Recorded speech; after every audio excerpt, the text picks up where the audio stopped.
We spend hours decluttering, and trying to organize. And at the end of it, it looked like we hadn't done anything.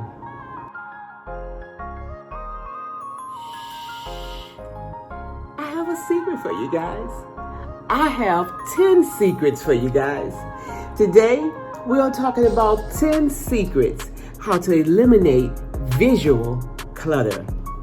So today we'll be talking about how to reduce visual clutter and to make our space look calm, attractive, and safe, guys. I am excited about this video. So I'm gonna give you guys time to go ahead and get you a pen and paper so you guys can jot these secrets down. I know when we start this decluttering and organizing process, guys, one of the things that we're looking for is for things to be organized, easy, stressless, all those nice, calming, relaxing, all those nice things, those nice feelings. This is what we want. But then we'll go to the store and we'll come back, or we'll go to work and we'll come back and we still have visual clutter, guys. And we wonder why our home is still feeling tight and restricted and not happy. And that's what we're gonna figure out today. We have to get this together, guys. We have to figure out how to get our homes from being visual cluttered, okay? Lots of time, endless hours of decluttering and organizing, and things still seem to be cluttered. It still seems to be busy. It still seems to be too much. And that's not what we want. That's not what we want, guys. And the reason for that is because we have so much visual clutter and it's all grabbing for our attention. As we walk into a space, a room, or as we walk into our home, the visual clutter is grabbing and it's grasping for our attention. And we don't really recognize that this is what's going on. And when all that is going on, all of the stuff is grabbing for our attention, we don't get a chance to appreciate our space. We don't get a chance to appreciate the things that we have done, all the decluttering that we have done. We don't get a chance to appreciate it. We don't get a chance to feel the calmness, to feel the peace, because we still have things grabbing and fighting for our attention. So you say, what is visual clutter? It's small little things that you don't really realize that is there. Small little knickknacks, guys.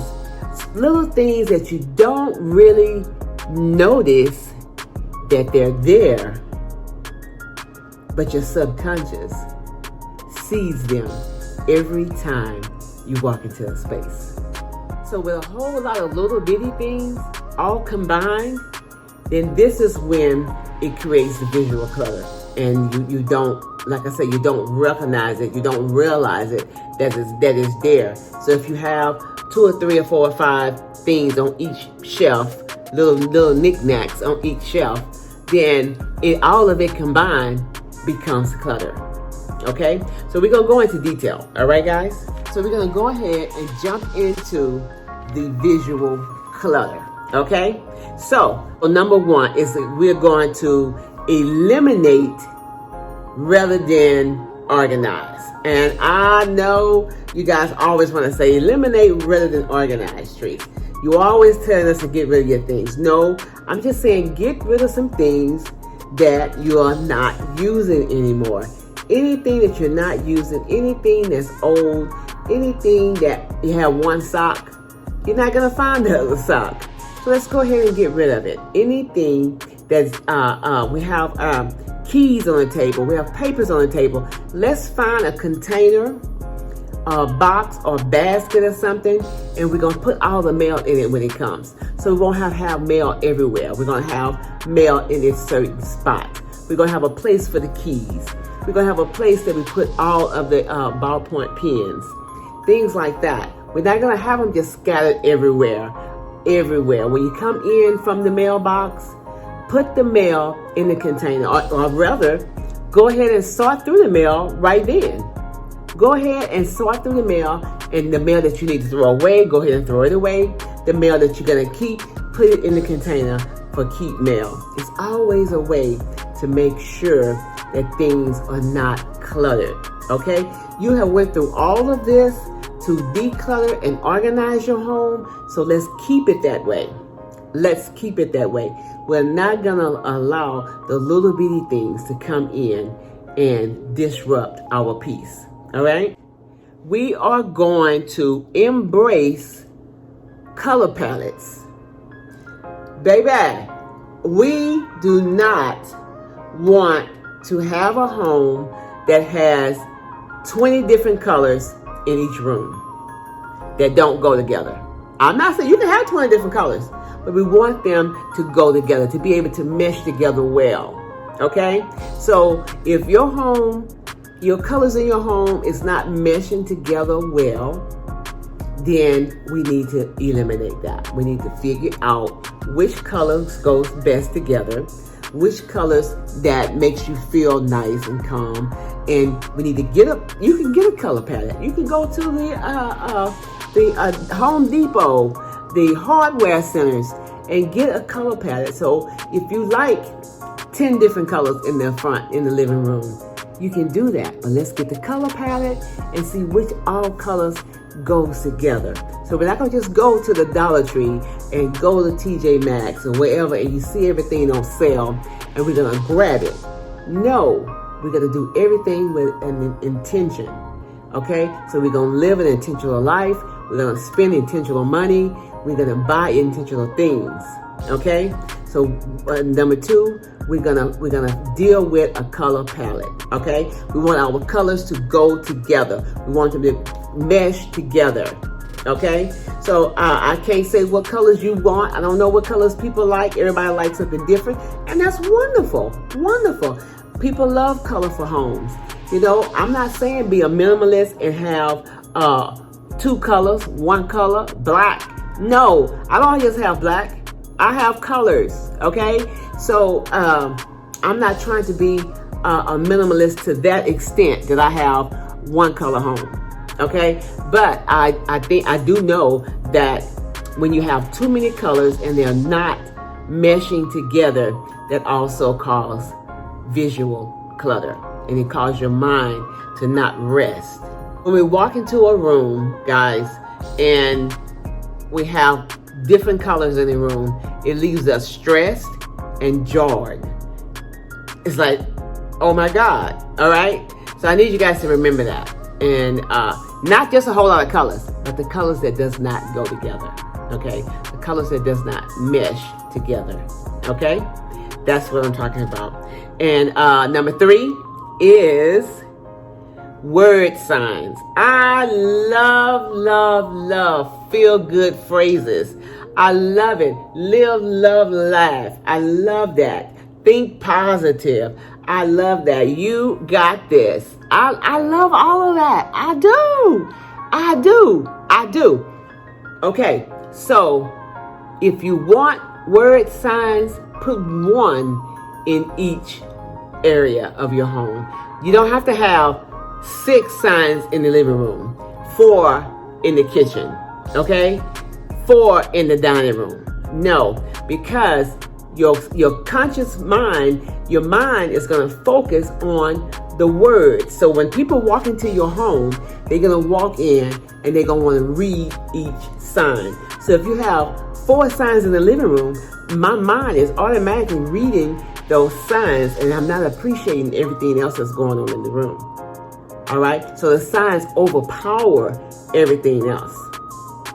And so if you want the signs, because I love them.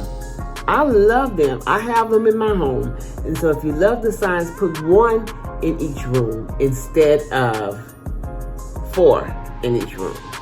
Okay? So that when I walk in the room or when your company comes in, they're able to appreciate everything.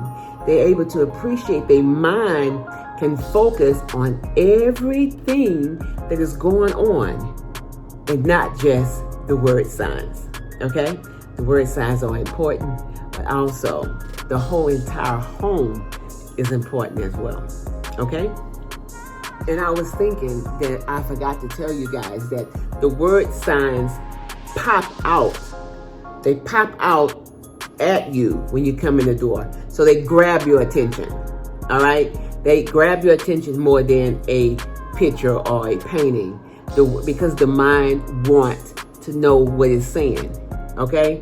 And so, like I said, if I have 4 or 6 of them, when I walk in your door, I'm going to try to read them, and I'm not going to be able to appreciate anything else that's going on in the room, okay? So I want you guys to remember that. Just have one sign, if you can, in each room. Number 4, this is a a very powerful way to create more space, peace, calmness in your home. And it's simple. Clean off the counters. I know. Clean off the counters. Yes. Clean off the counters in the kitchen.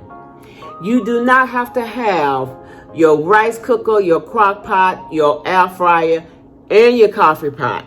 Don't forget the blender and the toaster. We don't have to have all of them on the counter space. You don't have to. All right? Now, when you go into these model homes, or even when you look at homes on television, you do not see a counter full of small appliances. They have them, but you don't see them. Okay? So there's nothing wrong with putting your stuff up. Now, I have my coffee pot on my counter space because I'm sorry. I have to have my coffee pot on the counter space, okay? I have my toaster there, and actually that's it. On the other side, I have like some designer canisters, 2 of them, that's there for cuteness. And down on the other end, I have a 3-tier tray on the other end. So on one counter, I have 2 things, and on the other side of the kitchen, I have 2 things. All right? That could be considered too much to some people. But whatever suits your fancy. But you don't need to have all your small appliances out. You don't need to have those. So you can designate an area under your cabinet so that you can put that up. Now, I have thought about taking my toaster down because I don't use my toaster very often. And with not using your toaster very often, it's like, it does not have to be up here, okay? So I'm thinking about taking it down. And what you can do, guys, take your stuff down that you want to take down and leave it down for a week and see how it feels to you. If you feel like, oh, it's too much trouble for me to take out every time I use it, I'm going to leave it out. And if you take it down and it does not feel overwhelming, it feels okay, and the space feels okay, then leave it that way, all right? Another thing that goes along with the kitchen counter is the refrigerator. We don't need to have all those alphabets up on the refrigerator, all those pictures, all those lovely Dollar Tree word signs, today coffee, hello beautiful, all of that. Pat them down, skim them down to your very favorite, okay? I have them on my refrigerator. I had all different colors. Now, I try to get them to match my kitchen aesthetic, okay? And I went from maybe 20 of them, all right, to maybe 8 of them now, okay? So, and you know what? After a while, you don't even see them anymore. So why are they there? Why are they there? After a while, your mind don't even see it. Your mind tired of being cluttered, so you don't even see it anymore, okay? Don't put cereal and bread and stuff on top of the refrigerator. Put it in the pantry or put it up under the cabinet. Get you some of those containers that cereal goes in. Put them in there, lock it up, and put it in the pantry or up under the cabinet. Okay? Now this is a funny one. Okay? Make sure all the things that you have hanging on your wall is straight. All right? Do not have crooked pictures, guys. Now, I'm not saying stacked. You know how you have one tall one? No, I'm saying crooked. Like cricket. Do not have crooked pictures, guys. That makes your brain thinks that it's cluttered, it's too much, it's disorganized. All right? And so go through your house, just take a few minutes and walk through your house and see if anything is crooked. And if it is, take a few minutes and straighten it up. All right, guys? That's an amazing secret that people don't realize. Sometimes we'll hang them up crooked and we don't even realize that it's crooked. Then when we do, it's like, oh, it's been up there too long. Don't even worry about it. Let it stay crooked. No, go through your house, see what's crooked, and take it down. Fix it. These are my 10 secrets to help you create a more calm, attractive, and peaceful space. Guys, I want us to know that we should always live an intentional life. All right? Declutter your space. Organize your space. You don't have to get rid of anything that you don't want to get rid of, but create an attractive, sweet, loving, calm space for you and your family. Guys, I love you, and I love you for watching. Bye.